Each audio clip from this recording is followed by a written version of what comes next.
Assalamualaikum warahmatullahi wabarakatuh. Bismillah, alhamdulillah, wassalatu wassalamu ala rasulillah Sayyidina Muhammad ibn Abdillah wa ala alihi wa ashabihi wa mawala. La hawla wa la quwwata illa billah, amma ba'da. Kaum muslimin muslimat yang dirahmati Allah, wabil khusus keluarga besar kantor Kementerian Agama Kabupaten Tegal dimanapun panjenengan berada, syukur alhamdulillah kita kembali bertemu dengan bulan Ramadan. Mudah-mudahan kita senantiasa dapat meningkatkan ketakwaan kita kepada Allah Subhanahu wa Ta'ala. Tentunya harus diiringi dengan keikhlasan di dalam beribadah. Seorang ulama besar, beliau Syekh Ma'ruf Al-Karhi mengatakan, man amila lithawabi fahuwa minat tujjar. Seorang yang beramal ibadah untuk mendapatkan pahala semata, maka dia ibarat seorang pedagang. Wa man amila khaufan minan nari fahuwa minal abid. Orang yang beramal karena takut terhadap neraka, maka dia sama seperti seorang budak. Wa man amila lillahi fahuwa minal ahrar. Para siapa yang beramal ibadah hanya kepada Allah, maka dia termasuk orang yang merdeka. Oleh karena itu keikhlasan itu menjadi penting sebagai ruh di dalam beribadah. Dan hanya kepada Allah Subhanahu wa Ta'ala segala ibadah kita khususkan kepadanya. Ada sebuah kisah menarik termasuk dalam kisah Israiliyah yang diceritakan oleh Imam Al-Ghazali dalam kitab Ihya Ulumuddin. Suatu ketika ada seorang ulama merasa resah dengan kehidupan masyarakat sekitar karena di antara mereka ada yang menyembah pohon besar yang dipertuhankan. Seorang ulama tadi kemudian datang ke pohon itu dengan membawa kampak dengan niat untuk menebang pohon itu karena pohon itu sebagai sumber dari kesyirikan.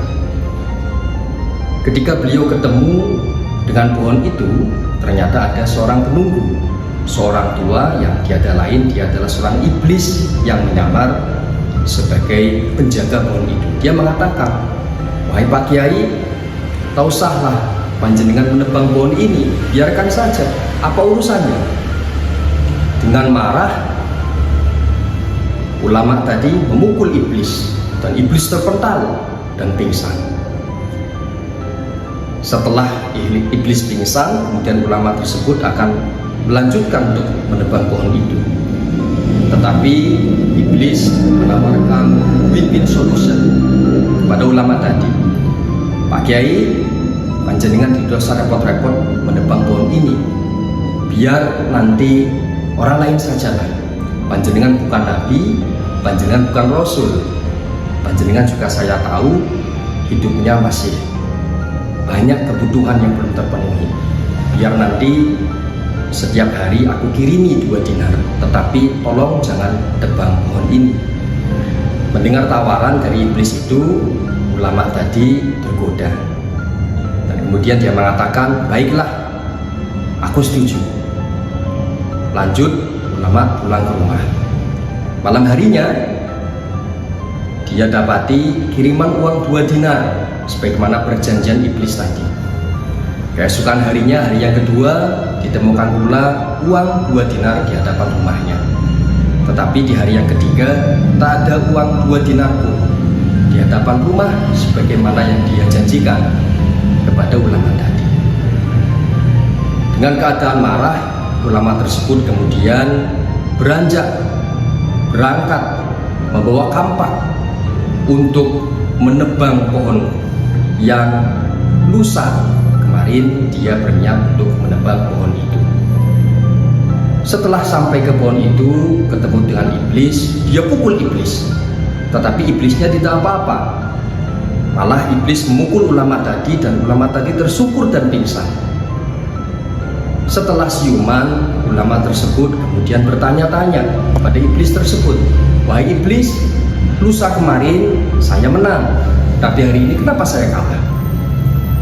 Iblis tersebut menjawab, Pak Kiai, lusa panjenengan datang ke sini berniat untuk menebang pohon karena panjenengan ikhlas niat karena Allah Subhanahu wa Ta'ala, bukan karena yang lain. Tapi hari ini panjenengan datang ke sini membawa kampak bukan niat untuk menebang pohon ini karena Allah, tetapi panjenengan niat karena balas dendam, karena perjanjian kontrak yang aku tawarkan tidak aku berikan di hari yang ketiga. Para hadirin, hadirat, dimanapun panjenengan berada, ikhlas itu adalah salah satu ruh ibadah. Makanya di dalam sebuah makalah ulama mengatakan, an-nasu kulluhum halka illal alimun. Semua manusia akan binasa kecuali orang alim. Al-alimuna kulluhum halka illal amilun. Semua orang alim semuanya akan binasa kecuali orang yang mengerjakan atau melaksanakan ilmu yang dia ketahui. Wal amiluna kulluhum halka illal mukhlisun. Semua orang yang beramal semuanya binasa kecuali orang yang ikhlas. Wal mukhlisuna fi khatarin azim. Dan orang ikhlas pun ternyata dalam kekhawatiran yang agung, apakah amalnya akan diterima atau tidak. Kaum muslimin muslimat rahimakumullah, bulan Ramadan ini adalah sebagai sarana kita untuk meningkatkan ibadah, juga meningkatkan keikhlasan kita terhadap ibadah yang kita lakukan karena Allah Subhanahu wa taala. Semoga amal kita diterima oleh Allah Subhanahu wa taala dan besok kita akan diterima sebagai hamba Allah yang mukhlisin. Demikian, wallahul muwaffiq ila aqwamit thariq. Assalamualaikum warahmatullahi wabarakatuh.